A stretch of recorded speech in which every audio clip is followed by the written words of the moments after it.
नमस्कार दोस्तों, स्वागत है आप सभी का हमारे चैनल केवल एकेडमी पर। देखिए, हमारा ये हिस्ट्री का डिस्कशन कल चल रहा था, जहाँ पर हम लोग बात कर रहे थे प्राचीन भारत के बारे में। प्राचीन भारत में यह हमारा चैप्टर जो चल रहा है, इसका नाम है छठी शताब्दी ईसा पूर्व भारत की राजनीतिक दशा। तो इस चैप्टर में हमने जो है अब तक 22 प्रश्नों को कवर कर लिया था। हालांकि आपसे बोला गया था कि शाम को जो है वह आपके लिए मध्यकाल का लेक्चर चलाया जाएगा, लेकिन लगातार एक लाइन से चलते हैं। सुबह शाम आपको प्राचीन भारत का लेक्चर दे दिया जाएगा, जिससे कि प्राचीन भारत जल्द से जल्द कंप्लीट हो। उसके बाद सुबह शाम हम लोग पूर्वालोकन की सीरीज में मध्यकाल के लेक्चर को चलाएंगे, और फिर जो है हम आधुनिक भारत के लेक्चर को समाप्त करने के साथ इस सीरीज को कंप्लीट कर लेंगे। तो टाइम बर्बाद नहीं करते हैं, चलिए जल्दी से शुरुआत कर लेते हैं। अपने पिछले लेक्चर में हमने 21 प्रश्नों को देख लिया था, तो जाहिर सी बात है इस लेक्चर की शुरुआत हम लोग करेंगे क्वेश्चन नंबर 22 से। तो एक बार लाइक, सब्सक्राइब और अन्य मित्रों के साथ शेयर जरूर किया करिए आप लोग, ठीक है। चलिए बात करते हैं क्वेश्चन नंबर 22 की, जहां पूछा जा रहा है कि 16 महाजनपदों की सूची उपलब्ध है। ए महाभारत में, बी अंगुत्तर निकाय में, सी छांदोग्योपनिषद में, या फिर डी संयुक्त निकाय में। चलिए, इसका जो सही आंसर है वह है ऑप्शन नंबर बी। देखिए, बौद्ध ग्रंथ अंगुत्तर निकाय और महावस्तु, दो बौद्ध ग्रंथों को मैं बार बार नाम ले रहा हूँ, इनको आपको ध्यान रखना है। बौद्ध ग्रंथ अंगुत्तर निकाय और महावस्तु, और जैन ग्रंथ भगवती सूत्र में 16 महाजनपदों के बारे में बताया गया है, जबकि पाणिनि के अष्टाध्यायी में 22 महाजनपदों के बारे में बात की गई है, ठीक है। कन्फ्यूज मत करिएगा आप लोग कहीं से भी।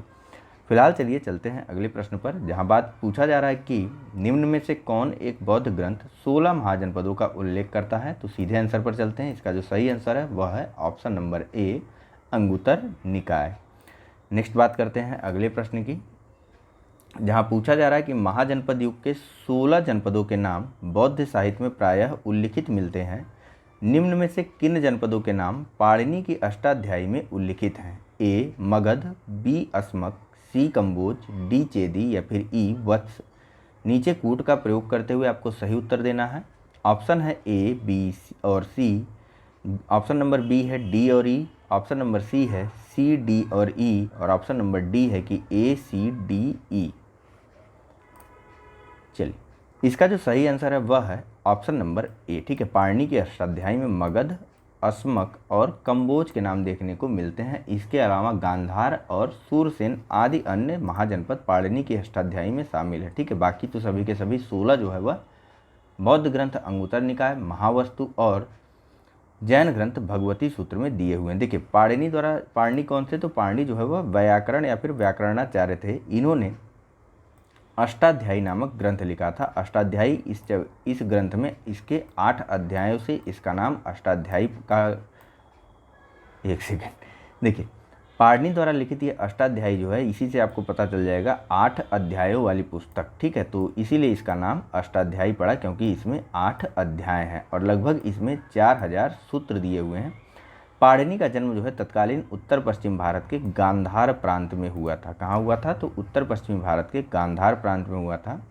पाणिनि ने अपने अष्टाध्यायी में 22 जनपदों का उल्लेख किया, और इनमें प्रमुख रूप से शामिल वे जनपद जो कि बौद्ध ग्रंथों में भी शामिल हैं, उनके नाम हैं मगध, अस्मक, कंबोज, गांधार, सूरसेन, ठीक है। ध्यान रखिएगा आप लोग।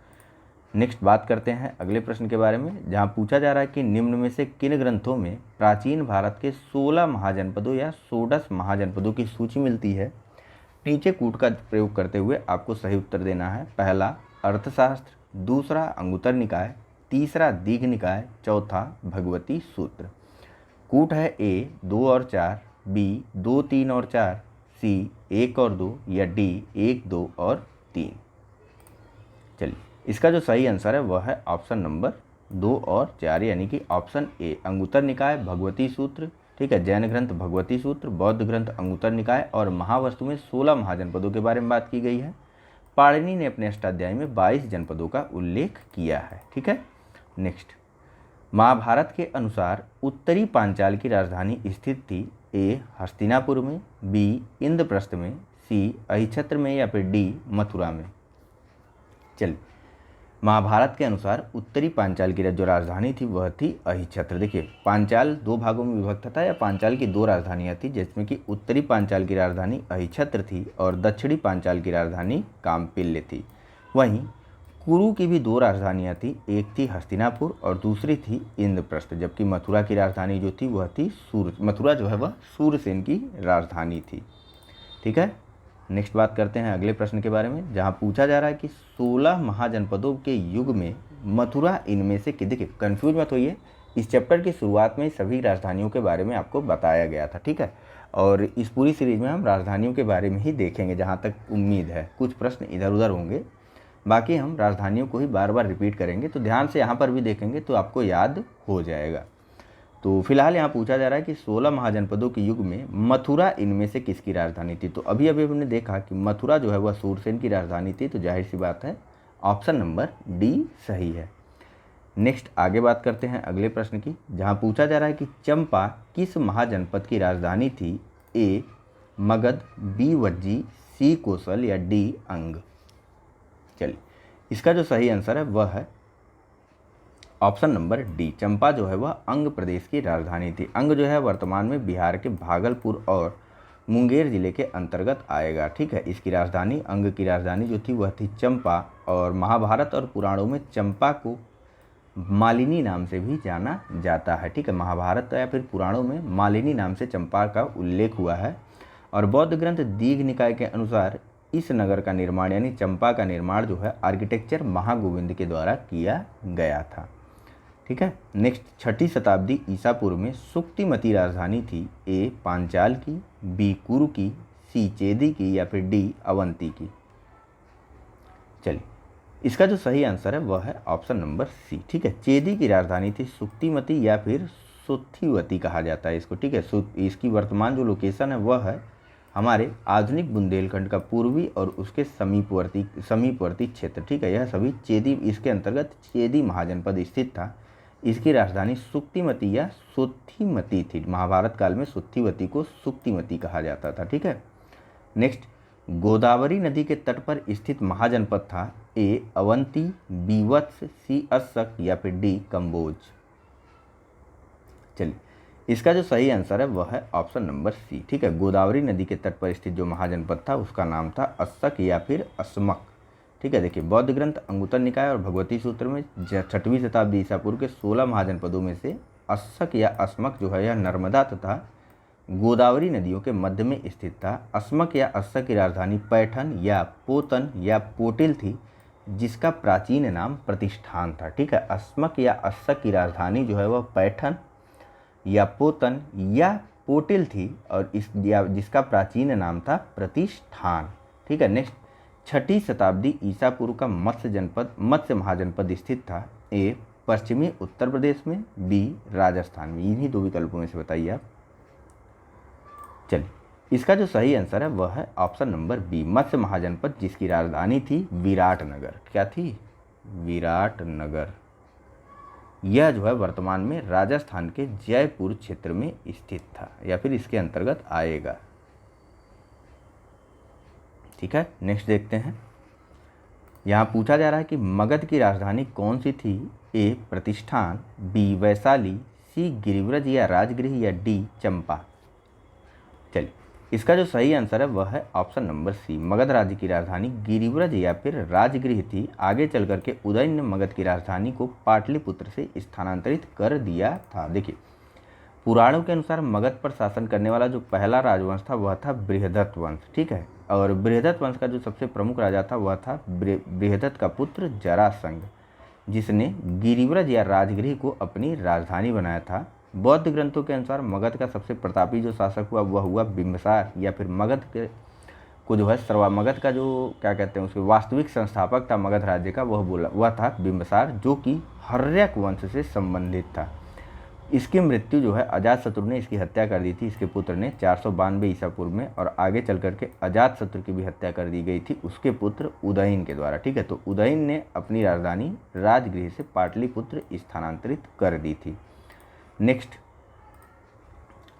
मगध की प्रारंभिक राजधानी कौन सी थी। ए पाटलिपुत्र, बी वैशाली, सी राजगृह या गिरिव्रज या फिर डी चंपा।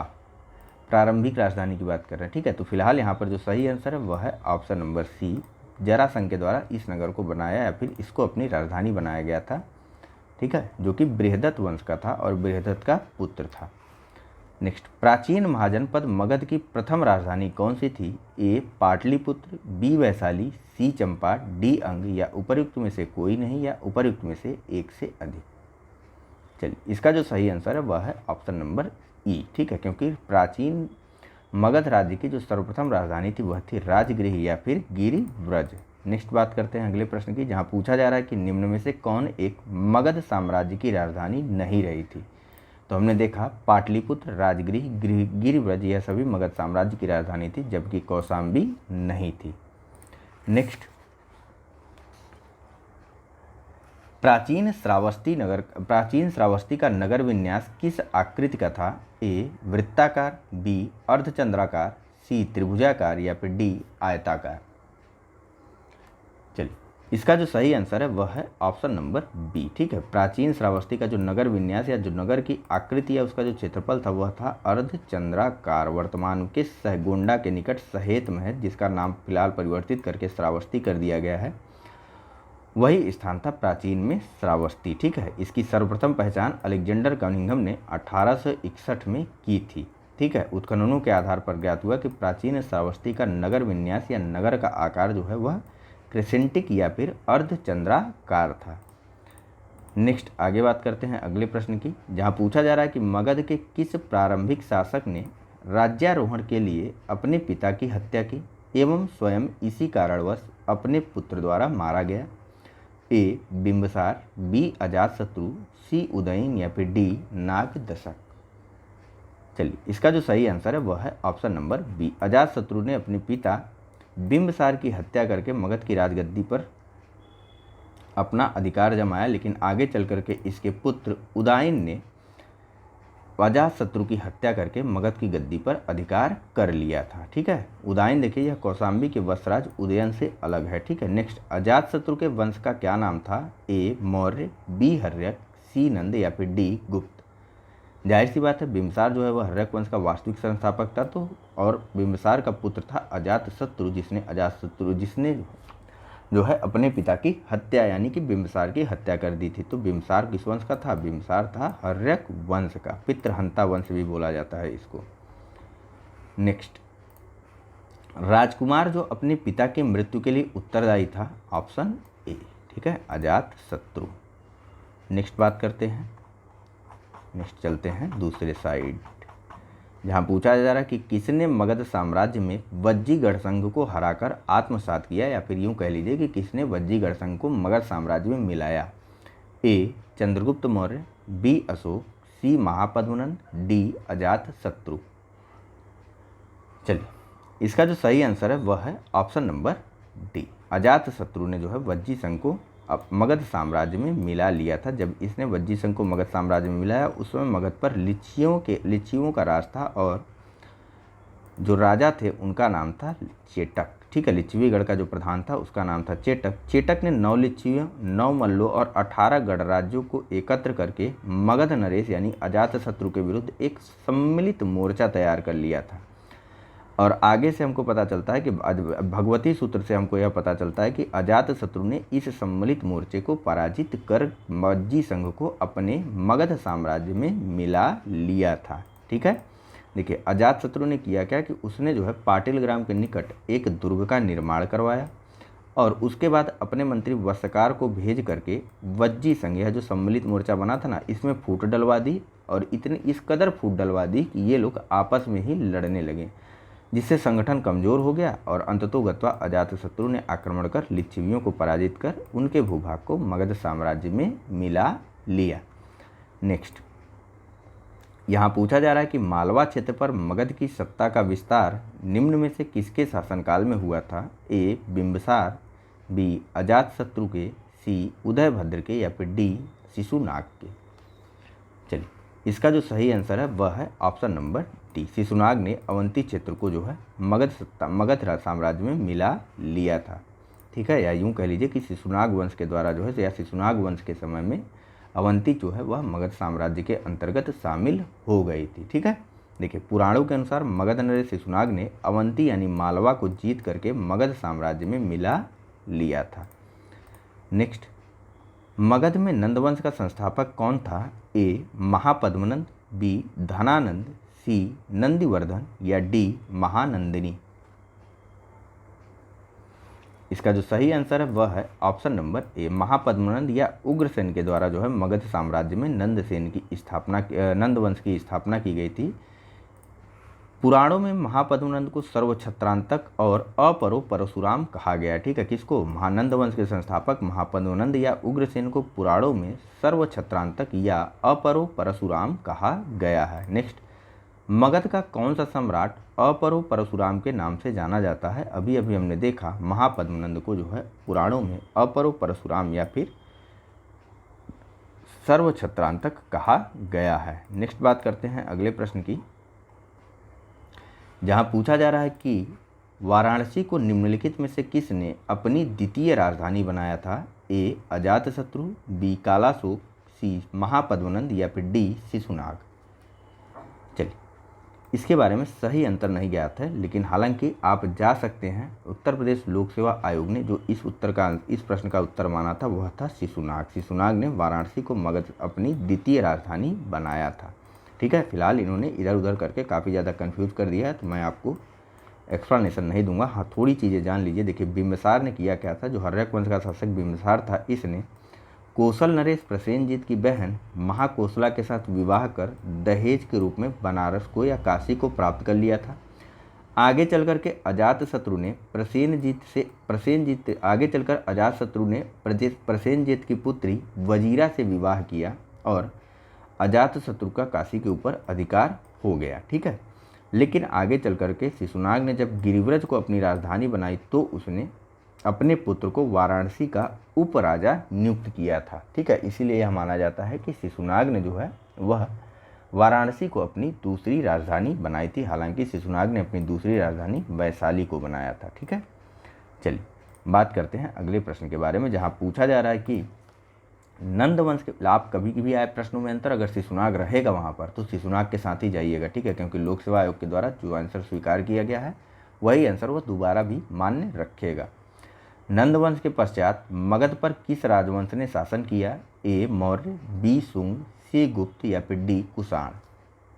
चलिए देखिए, नंद वंश के बाद पश्चात जो है मगध पर मौर्य साम्राज्य ने शासन किया था और मौर्यों के बाद विभिन्न वंशों का शासन हुआ। ठीक है, इसको हम आगे देखेंगे जब मौर्य वंश के बारे में बात करेंगे। फिलहाल मगध राजवंश पर जो है नंद वंश की स्थापना शिशुनाग वंश का अंत करके हुई थी। ठीक है, तो पहले मगध पर किसका शासन था? हमने देखा कि बृहद्रथ वंश का शासन था मगध साम्राज्य पर। उसके बाद किसका क्रम आया? फिर आया हर्यक कुल या हर्यक वंश, फिर नंद वंश, फिर शिशुनाग वंश आया। ठीक है, शिशुनाग वंश आया। शिशुनाग वंश के बाद आया नंद वंश।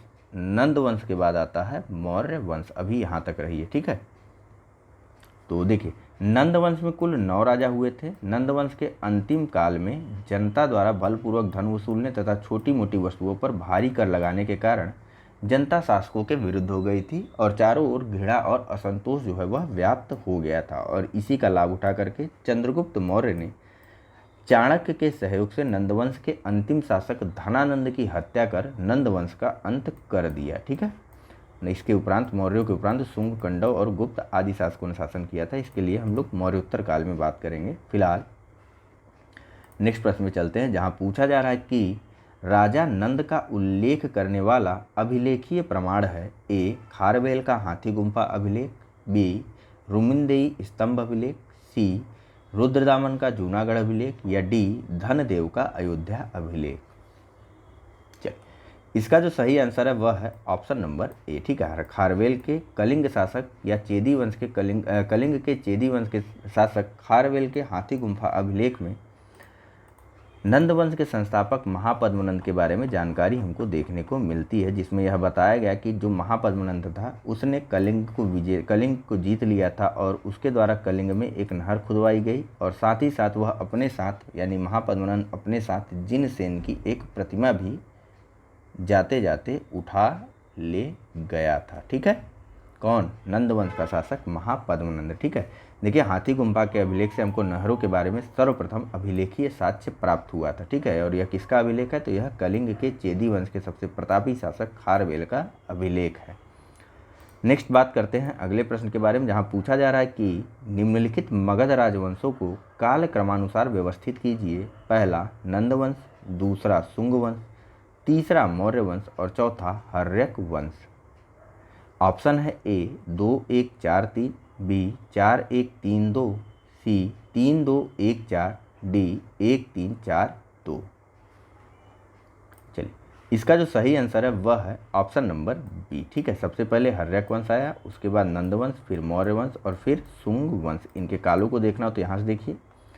हर्यक वंश का शासनकाल था 544 ईसा पूर्व से लेकर के 412 ईसा पूर्व तक का। उसके बाद नंदवंश आता है, नंदवंश का शासनकाल था 344 से लेकर 321 तक का। बीच का यह जो समय था वह था शिशुनाग वंश का। ठीक है, फिर नंदवंश के बाद मौर्य वंश आता है, 321 ईसा पूर्व से लेकर के 184 ईसा पूर्व तक मौर्य वंश का शासन रहता है। और उसके बाद मौर्य वंश के ठीक बाद आता है शुंग वंश, जिसका शासनकाल रहता है 184 ईसा पूर्व से लेकर के 75 ईसा पूर्व तक का।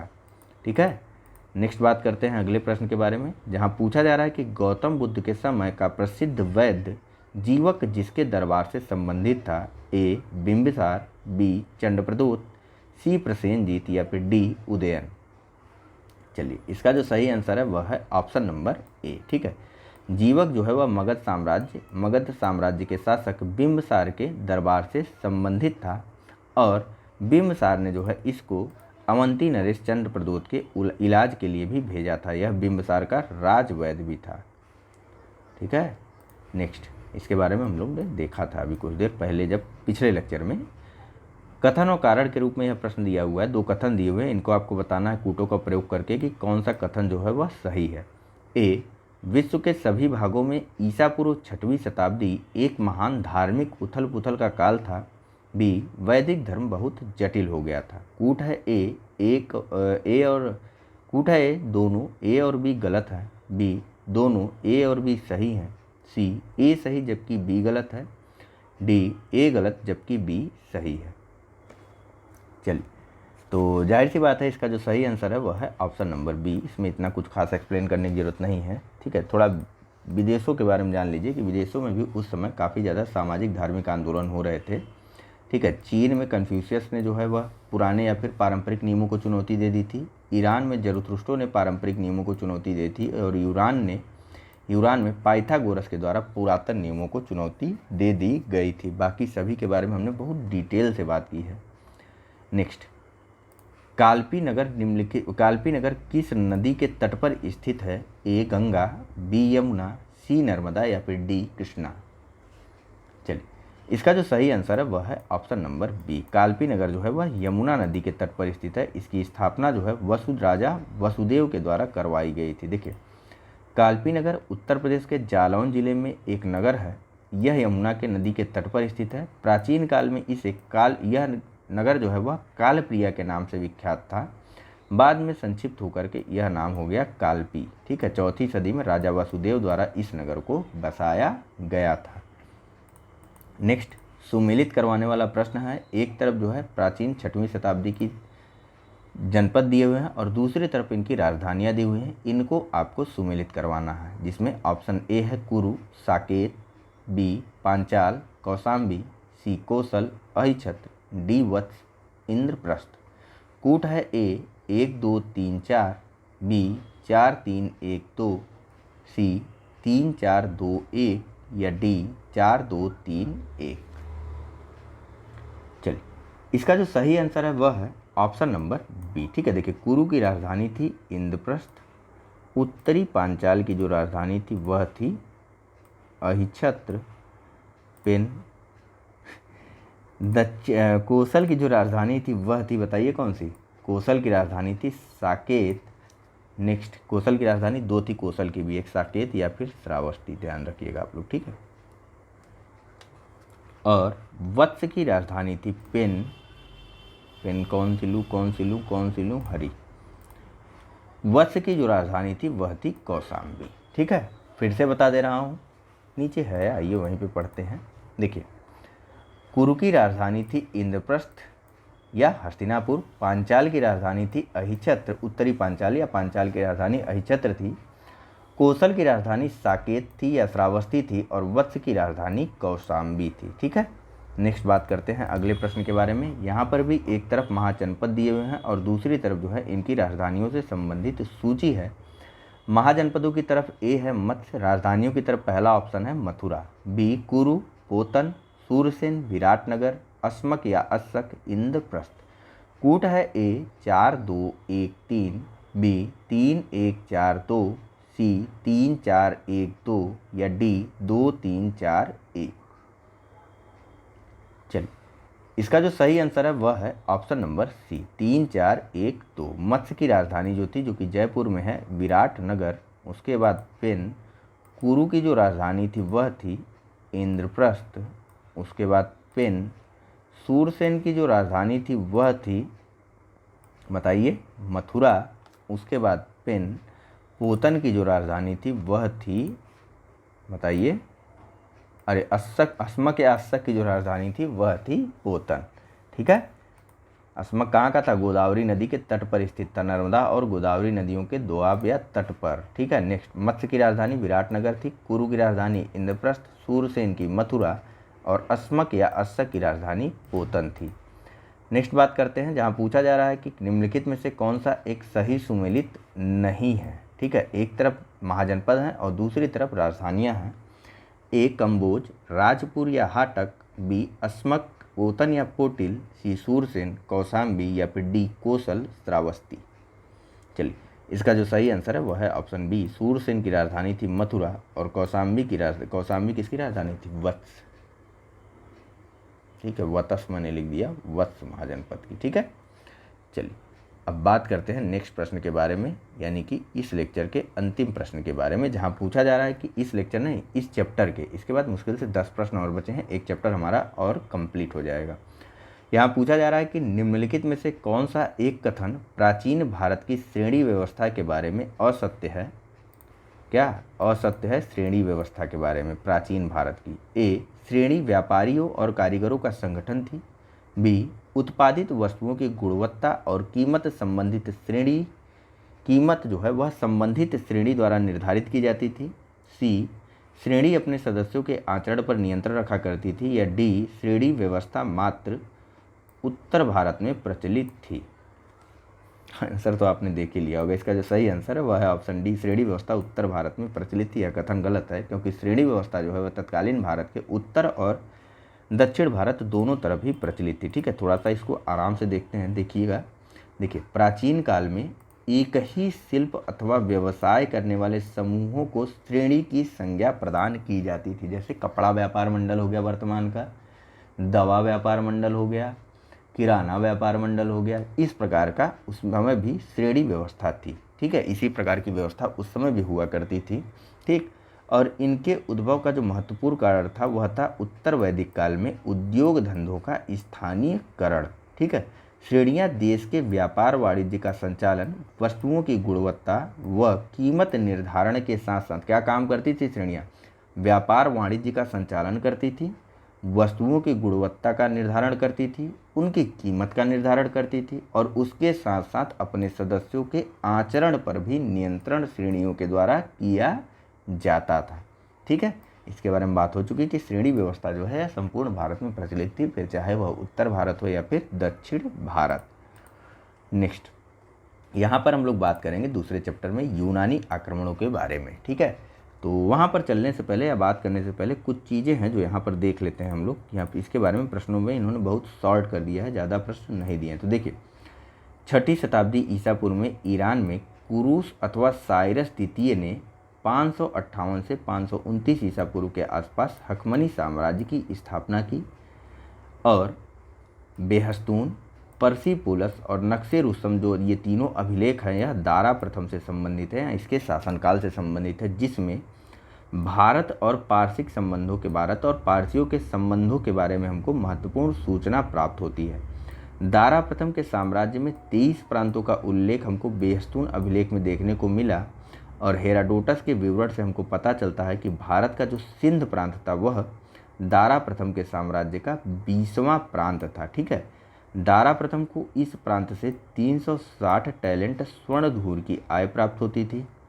इसके अलावा टेसियस जो है वह अंतरजक्सीस का राजवैद्य था। टेसियस कौन था? तो टेसियस जो है वह अंतरजक्सीस का राजवैद्य था। ठीक है, नेक्स्ट, परिणाम क्या क्या हुए भारत और पारसियों के संपर्क के कारण? तो देखिए, भारत के पश्चिमोत्तर प्रांत में खरोष्टी नामक नई लिपि का जन्म हुआ, जो कि ईरानी अरमाइक लिपि से ही उत्पन्न हुई थी। ठीक है, इसके अलावा फारसी स्वर्ण मुद्रा को डेरिक कहा जाता था और फारसी रजत मुद्रा को सिगलेउई कहा जाता था। ठीक है, फिर से पढ़ दे रहा हूँ, फारसी स्वर्ण मुद्रा को डेरिक कहा जाता था और फारसी रजत मुद्रा को सिगलोई कहा जाता था। और ईरानी सिक्के सिगलोई जो है वह पश्चिमोत्तर प्रांत में काफ़ी मात्रा में प्रचलित भी थे। ठीक है, इसके अलावा कुछ और चीज़ें देखिए, यहाँ पर देखिए, वहाँ पर सारी चीज़ें हमको प्रश्नों में मिल जाएंगी, ये नहीं मिलेगा। देखिए, सिकंदर के द्वारा जो है 3 राज्यों की स्थापना की गई थी, जिनके नाम है निकैया, बाउफ-केफला और सिकंदरिया। ठीक है, और व्यापारिक संपर्क, यूनान से व्यापारिक संपर्कों के कारण यूनानी मुद्राओं के अनुकरण पर भारत में उलूक शैली के सिक्के भी ढाले गए थे। ठीक है, तो चलिए प्रश्नोत्तर के माध्यम से बात करते हैं। यहाँ पूछा जा रहा है कि सिकंदर के हमले के समय उत्तर भारत पर निम्नलिखित राजवंशों में से किस एक का शासन था? ए नंद, बी मौर्य, सी शुंग या फिर डी कण्व। देखिए, इसका जो सही आंसर है वह है ऑप्शन नंबर ए। ठीक है, नंद वंश का अंतिम शासक उस समय धनानंद शासन कर रहा था, जिसको कि यूनानी लेखकों ने अग्रमीज भी कहा है। ठीक है, जेनोफोन जो है वह धनानंद को अत्यधिक धनाढ्य व्यक्ति बताता है और साथ ही साथ जेनोफोन ने यह भी बताया कि जो धनानंद का सेनापति था उसका नाम था भद्रसाल। ठीक, नेक्स्ट बात करते हैं अगले प्रश्न की, जहां पूछा जा रहा है कि निम्नलिखित में से मगध पर कौन सा राजा सिकंदर महान के समकालीन था? तो जाहिर सी बात है, सीधे आंसर पर चलते हैं, ऑप्शन बी। ध्यान रखिएगा कि यूनानी लेखकों ने धनानंद के रूप में धनानंद को अग्रमीज कहा था। ठीक है, और जेनोफोन ने बताया था कि जो धनानंद का सेनापति था उसका नाम था भद्रसाल। नेक्स्ट, निम्नांकित कथनों पर विचार करना है आपको। एक तरफ कथन है और दूसरी तरफ कारण है। कथन ए है कि लगभग 2 वर्ष के अभियान के पश्चात सिकंदर महान ने 325 ईसा पूर्व में भारत छोड़ दिया, और कारण आर बताया जा रहा है कि वह चंद्रगुप्त मौर्य से पराजित हुआ था। नीचे कूट का प्रयोग करते हुए सही उत्तर का चयन करना है आपको। कूट है ए और आर दोनों सही है, और आर ए की सही व्याख्या करता है। बी, ए सही और ए और आर दोनों सही हैं, परंतु आर ए की सही व्याख्या नहीं है। सी, ए सही परंतु आर गलत है, और डी, ए गलत परंतु आर सही है। चलिए, इसका जो सही आंसर है वह है ऑप्शन नंबर सी, ए सही परंतु आर गलत है। सिकंदर ने 2 वर्ष के अभियानों के पश्चात 325 ईसा पूर्व में भारत छोड़ दिया था। दरअसल इसकी सेना ने भारत में और आगे बढ़ने से मना कर दिया था, और साथ ही साथ कुछ यूनानी घरेलू राजनीतिक भी थी, जिसके कारण इसको वापस लौटना पड़ा। ठीक है, तो देखिए, ये सब हम जब विश्व इतिहास देखेंगे तब बात करेंगे मेंस के डिस्कशन में। फिलहाल यहाँ देखिए कि हकमनी साम्राज्य को ध्वस्त करने के पश्चात 326 ईसा पूर्व के बसंत के अंत में एक विशाल सेना के साथ सिकंदर भारत विजय के लिए चल पड़ा था, और लगभग 2 वर्ष के अभियान के पश्चात 325 ईसा पूर्व में सितंबर माह में सिकंदर ने पाटल से वापस यूनान की ओर प्रस्थान किया। सिकंदर भारत में जो है वह किस नदी के तट से लौटा था, या उसके साम्राज्य का विस्तार किस नदी के तट तक था? बताइए ज़रा आप लोग। तो व्यास नदी तक। ठीक है, व्यास नदी इसके विजय का उत्कर्ष या फिर अंतिम पड़ाव था, यहीं से फिर यह आगे नहीं बढ़ा और लौट गया। ठीक है, नेक्स्ट बात करते हैं अगले प्रश्न के बारे में। पाटल से वापस लौटा था यूनान की तरफ सिकंदर, यह ध्यान रखिएगा। युद्ध भूमि में बड़ी संख्या में सैनिकों के मारे जाने अथवा आहत हो जाने के बाद किस भारतीय गढ़ अथवा राज्य की स्त्रियों ने सिकंदर के विरुद्ध शस्त्र धारण किया था? ए अभिसार, बी ग्लौसाई, सी कठ या फिर डी मत्सग। चलिए, इसका जो सही आंसर है वह है ऑप्शन नंबर डी। ठीक है, मत्सग देखिए, यह एक क्या कहते हैं सीमांत राज्य था उस समय सिकंदर के आक्रमण के समय। ठीक, देखिए, सिकंदर के आक्रमण के समय जो है अश्वक एक सीमांत गणराज्य था और इसकी राजधानी थी मत्सग। यूनानी लेखकों ने बताया कि सिकंदर के विरुद्ध युद्ध में जब बड़ी संख्या में पुरुष सैनिक मारे गए तो उसके पश्चात वहाँ की स्त्रियों ने शस्त्र धारण कर लिया था, इसके आगे इन्होंने काट दिया। ठीक है, सिकंदर ने बाद में युद्ध लड़ा और सभी स्त्रियों को भी मौत के घाट उतार दिया था। ठीक है, नेक्स्ट, भारत में सिकंदर की सफलता निम्न कारणों से थी। पहला, उस समय भारत में कोई केंद्रीय सत्ता नहीं थी। दूसरा, उसकी फौज बेहतर थी। तीसरा, उसे देशद्रोही शासकों से सहायता मिली। चौथा, वह एक अच्छा प्रशासक था। नीचे कोड का प्रयोग करते हुए आपको सही उत्तर का चयन करना है। ऑप्शन है ए 1 तथा 2, बी 1, 2 तथा 3, सी 2, 3 तथा 4 या डी उपर्युक्त सभी। चलिए, इसका जो सही आंसर है वह है option number 10, option number B. ठीक है, पहला, दूसरा, तीसरा कथन सही है। उस समय भारत में कोई भी केंद्रीय सत्ता नहीं थी। लगभग उस समय भारत के सीमांत राज्यों में 28 स्वतंत्र शक्तियाँ थीं, तो इस कारण सिकंदर को जो है देश को जीतने में आसानी हुई। उसे आम्भी जैसे देशद्रोही शासकों का भी काफ़ी सपोर्ट और सहयोग मिला था। और दूसरी चीज़, उसकी फ़ौज जो है भारतीय फ़ौजों से काफ़ी बेहतर अवस्था में थी। इन सभी में कहीं पर भी सिकंदर के अच्छे प्रशासक होने का प्रमाण नहीं मिलता है। ठीक है, यहाँ देखिए, सिकंदर की भारत की सफलता में उपर्युक्त में से 3 कथन सही हैं। देखिए, हेमचंद्र राय चौधरी जी बताते हैं कि 28 स्वतंत्र शक्तियाँ जो है उस समय भारत में विद्यमान थी, यानी कि भारत में किसी भी प्रकार की कोई केंद्रीय सत्ता नहीं थी। भारत की छोड़ दीजिए, भारत में केंद्रीय सत्ता थी, धनानंद का शासन था सिकंदर के आक्रमण के समय। ठीक है, लेकिन पश्चिमोत्तर भारत की हम लोग बात कर रहे हैं यहाँ पर। ठीक है, तो पश्चिमोत्तर भारत में कोई भी केंद्रीय सत्ता नहीं थी। ठीक है, और उसकी सेना जो है वह श्रेष्ठ तो थी ही, और आम्भी जैसे तमाम देशद्रोही शासकों ने भी उसको सहयोग प्रदान किया ताकि भारत विजय में उसे आसानी हुई इन सब कारणों से। ठीक है, और भारत विजय में उसके अच्छे प्रशासक होने का कोई भी योगदान नहीं था। नेक्स्ट, उस वीर भारतीय राजा का नाम बताइए जिसे सिकंदर ने झेलम के तट पर पराजित किया था। ए आम्भी, बी पुरु या पोरस, सी चंद्रगुप्त मौर्य या फिर डी महापद्म नंद। महापद्म नंद से इसकी कोई मुलाकात हो ही नहीं सकती थी। आम्भी ने इसका साथ दिया था। चंद्रगुप्त मौर्य से इसकी एक बार मुलाकात भी हुई थी। ठीक है, और पुरु या पोरस ने से जो है वह सिकंदर की लड़ाई हुई थी झेलम नदी के तट पर, जिसमें पोरस के शासक पुरु जो है या पोरस जो है वह पराजित हो गया था। लेकिन उसकी वीरता से प्रभावित होकर के सिकंदर ने उसका राज्य जो है उसे लौटा दिया और उसे अपना मित्र भी बना दिया, और उसके राज्य के साथ साथ सिकंदर ने उसे कुछ नए इलाके भी दिए थे। ठीक है, नेक्स्ट और अंतिम प्रश्न इस पूरे सीरीज इस लेक्चर का, जहाँ बात और पूछा जा रहा है कि निम्नलिखित में से कौन सिकंदर के साथ भारत नहीं आया था। ए निरियाकस, बी आनेसिक्रिटस, सी डाइमेकस या फिर डी अरिस्टोब्यूलस।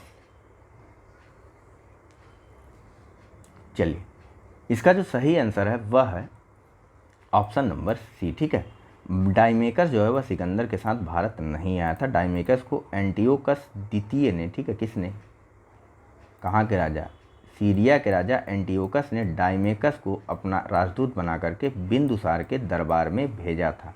सिकंदर के साथ आने वाले विद्वानों में शामिल थे निरियाकस, आनेसिक्रिटस और अरिस्टोब्यूलस।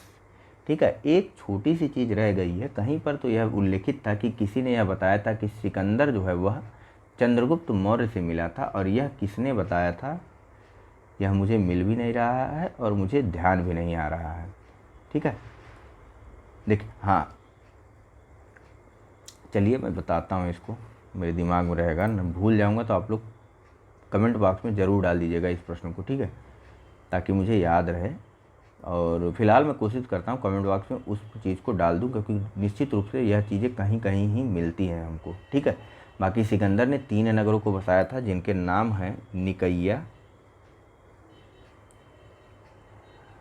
बऊ, केफला और सिकंदरिया। ध्यान रखिएगा आप लोग। ठीक है, सिकंदरिया। तो फिलहाल इस लेक्चर में इतना ही है। Thank you very much for discussion. Channel को लाइक, सब्सक्राइब और शेयर करना मत भूलिएगा। चलिए, धन्यवाद।